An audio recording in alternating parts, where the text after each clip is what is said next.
Ni res, da zaradi javnofinančne konsolidacije ni možna bolj odločna davčna reforma. Saj je v proračun 1,3 milijarde več davčnih prilivov kot leta 2013.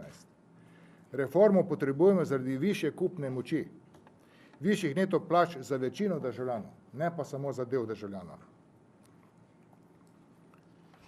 In da bi na ta način učinke gospodarske rasti doživeli vsi, ki tako ali drugače so k temu prispevali. Reformo potrebujemo tudi zato, da dodatno ne obremenjujemo podjetij, temveč jim pustimo denar za razvoj, za investicije ter za novo delovna mesta. Zato bomo v primeru sprejetega davčnega prestrukturiranja, dodatnega obremenjanja podjetij in ponovne nepoštene delitve učinkov gospodarske rasti med javne uslužbence in zaposlene v gospodarstvu prisiljeni delovati.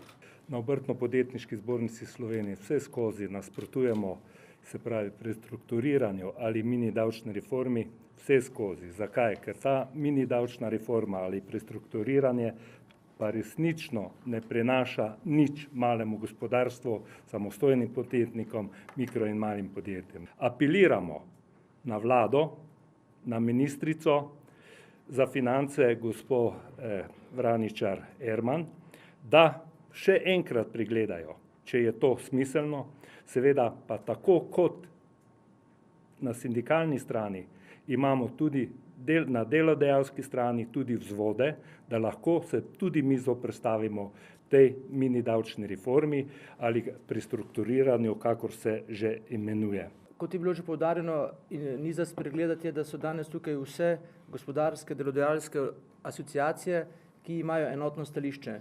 Torej, stališče, da te reforme ne podpiramo v obliki, kot je bila predstavljena.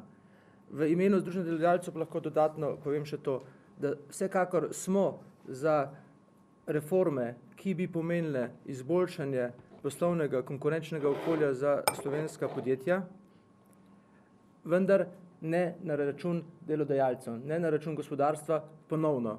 Jaz mislim, da ni samo vprašanje, ali bomo lahko dodatno zaposlovali, ampak ali bomo obdržali obstoječe zaposlene, predvsem tiste, ki so pravi nosilci dodane vrednosti, ki so inovatorji, ki razvijajo slovenska podjetja. In socialnega sporazuma ni več v Sloveniji in tudi mislim, da ni več socialnega dialoga. Vlada ne posluša gospodarstvo, ne posluša nas, ki ustvarjamo dodano vrednost in plačujemo državi dajatve, da lahko črpa iz teh davkov za svoje potrebe.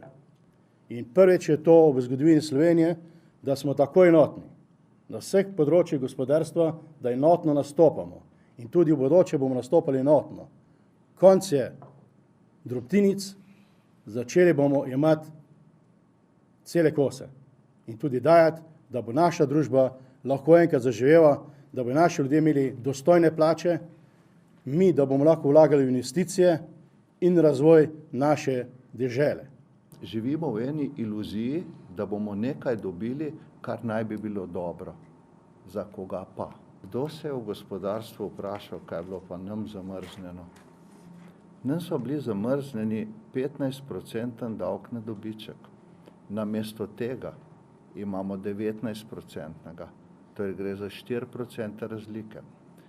50% dohodninski razred je bil začasen, ampak zdaj postal že stalen.